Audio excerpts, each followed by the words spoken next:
মণিপুর অস্ত্রের শান দিয়েই তৃতীয় দিনে রাহুল গান্ধীর ভারত জোড়ো ন্যায় যাত্রা। নাগাল্যান্ড হয়ে এবার রাহুল গান্ধীর যাত্রা অরুণাচলে। আর ইতিমধ্যে হিংসার জন্য পদ্ম শিবিরকে কাঠগড়ায় তুলে পাশে থাকার বার্তাও দিয়েছেন রাহুল গান্ধী। পাল্টা কটাক্ষ পদ্ম শিবিরেরও।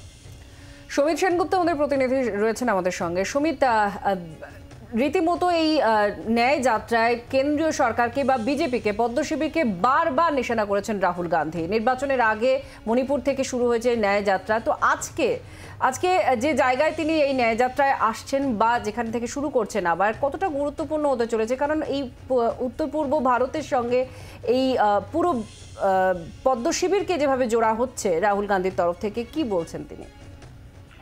দাদা, যেখান থেকে শুরু করেছে মণিপুর অবশ্যই রাজনৈতিকভাবে তাৎপর্যপূর্ণ এবং মণিপুরের দুটো লোকসভার আসন রয়েছে।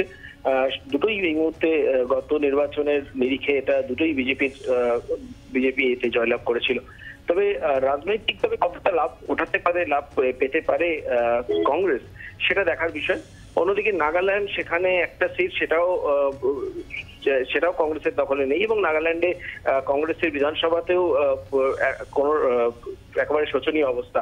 এই অবস্থায় দাঁড়িয়ে রাজনৈতিক ফায়দা কতটা হতে পারে সেটা একটা বড় সড়ো প্রশ্নের বিষয়। এর পাশাপাশি এর পরবর্তী গন্তব্য অরুণাচল প্রদেশ, যেখানে দুটো আসন, দুটোর মধ্যে দুটোই বিজেপির দখলে রয়েছে। সব মিলিয়ে নতুন করে কি কোনোভাবে কংগ্রেসকে রিভাইভ করতে পারে কিনা এই জায়গাগুলোতে, সেটা যেমন কংগ্রেস চেষ্টা করছে।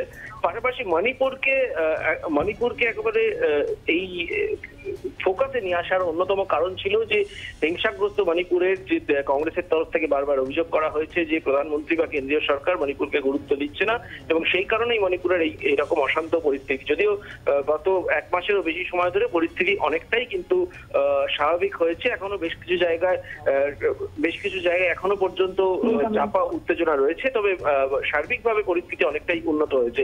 অন্যদিকে আজকে তার যে যাত্রা চলছে সেটা নাগাল্যান্ডে চলছে। সেই যাত্রা দুপুর 1টার সময় কোহিমাতে তিনি প্রেস কনফারেন্স করবেন রাহুল গান্ধী। এবং এই যে দুদিন